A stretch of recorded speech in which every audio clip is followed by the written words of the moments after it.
1 Samuel 13. Guerra contra os filisteus. Saul era adulto quando se tornou rei e governou o povo de Israel 2 anos. Ele escolheu 3.000 israelitas e mandou todos os outros de volta para casa. 2.000 estavam na cidade de Miquimás e na região montanhosa de Betel. 1.000 homens ficaram com seu filho Jonatas na cidade de Gibeá, no território da tribo de Benjamim. Jonatas matou o comandante filisteu em Gebá, e os filisteus ficaram sabendo disso. Aí Saul mandou mensageiros para tocarem corneta por todo o país, chamando os hebreus para a guerra. E todo o povo ouviu essa mensagem. Saul matou o comandante dos filisteus, e agora eles estão com ódio dos israelitas. Então o povo respondeu ao chamado e foi juntar-se a Saul em Gilgal. Os filisteus se reuniram para lutar contra os israelitas. Eles tinham 30.000 carros de guerra, 6.000 cavaleiros e tantos soldados quanto os grãos de areia da praia do mar.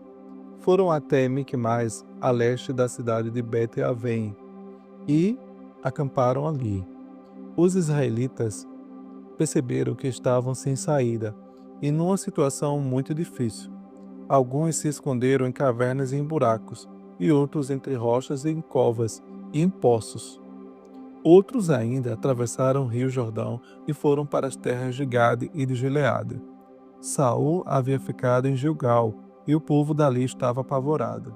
Seguindo as instruções de Samuel, Saul esperou 7 dias, mas Samuel não foi até lá. E o povo começou a abandonar Saul e sair dali. Então Saul lhes disse: tragam os animais para o sacrifício, que é completamente queimado, e para as ofertas de paz. Ele ofereceu o sacrifício, e, quando estava terminando, Samuel chegou. Saul foi ao encontro dele para o cumprimentar, mas Samuel disse: o que foi que você fez? Saul respondeu: eu percebi que o povo estava me abandonando e indo embora. Você também não veio como havia prometido. E os filisteus já estavam reunidos em Miquimás. Aí eu pensei: os filisteus vão descer a Gilgal para me atacar, e eu ainda não tentei conseguir a ajuda de Deus, o Senhor. Então achei que tinha de oferecer o sacrifício. O que você fez foi uma loucura, respondeu Samuel. Você não obedeceu a ordem do Senhor nosso Deus. Se tivesse obedecido, ele teria deixado que você e os seus descendentes governassem o povo de Israel para sempre. Mas agora você não continuará a governar. Você desobedeceu ao Senhor, e por isso ele vai encontrar um homem do tipo que ele quer e o fará chefe deste povo.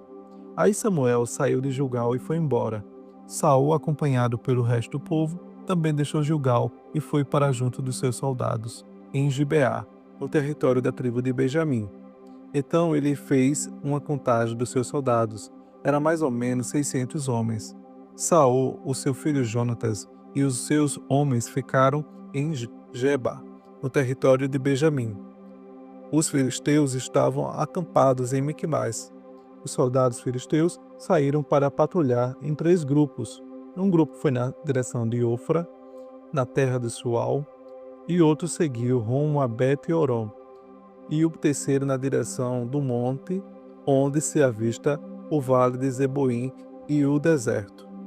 Os filisteus haviam proibido os hebreus de fazerem espadas e lanças, por isso não havia nenhum ferreiro na terra de Israel.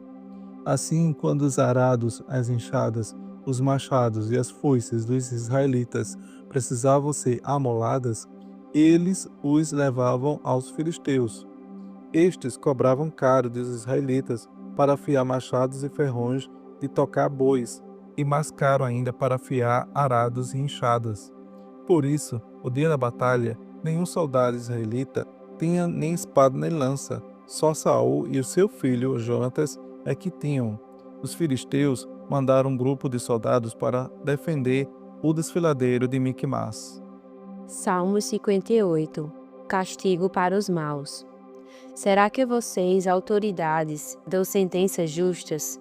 Será que julgam com justiça as pessoas? Não. Vocês só pensam em fazer o mal e cometem crimes de violência no país. Os maus passam a vida praticando o mal desde o dia em que nascem. Só contam mentiras. Estão cheios de veneno como as cobras. Tapam os ouvidos como uma cobra, que se faz de surda, que não quer ouvir a voz do encantador de serpentes. Ó Deus, quebra os dentes dos maus. Ó Senhor Deus, arranca os dentes desses leões ferozes.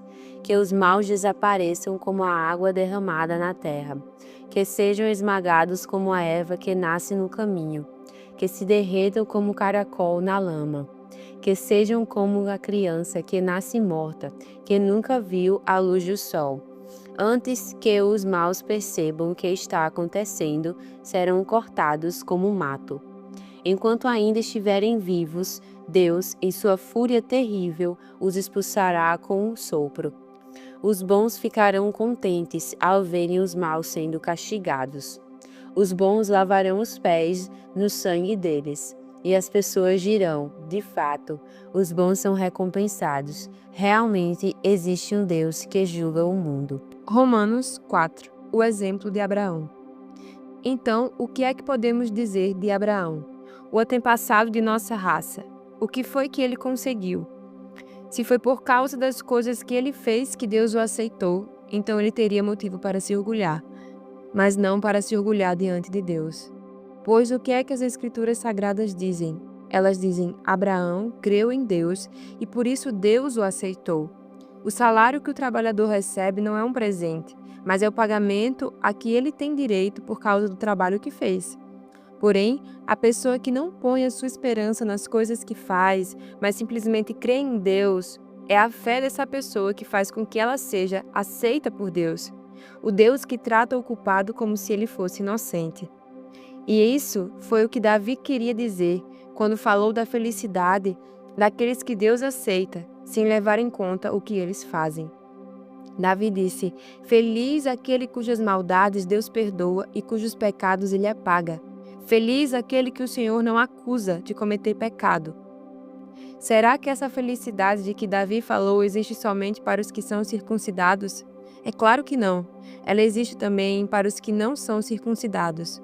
Pois já citamos as Escrituras Sagradas que dizem: Abraão creu em Deus e por isso Deus o aceitou.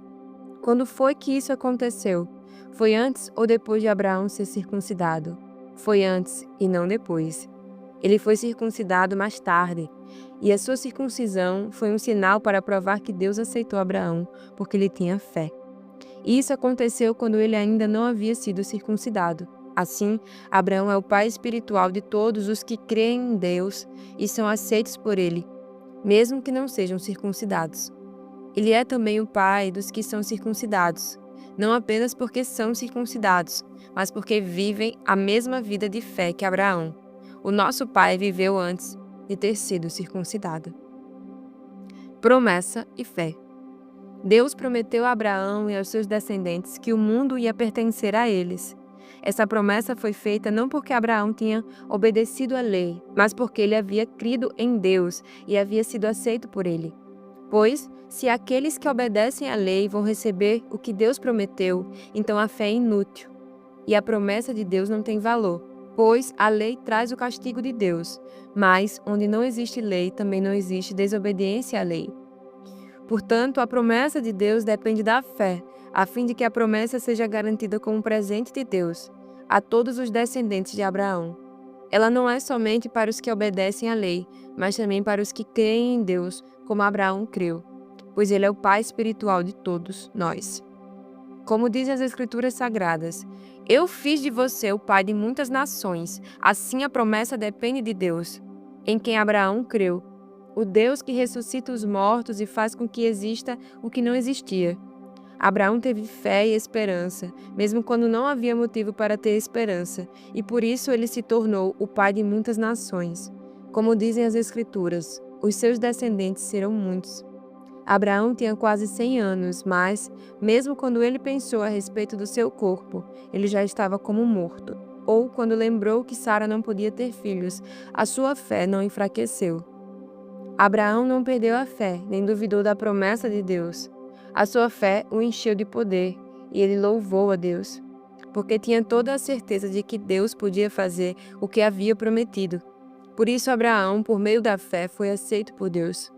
As palavras "foi aceito" não falam somente dele, falam também de nós, que seremos aceitos, nós os que cremos em Deus, o qual ressuscitou Jesus, o nosso Senhor. Jesus foi entregue para morrer por causa dos nossos pecados e foi ressuscitado a fim de que nós fôssemos aceitos por Deus.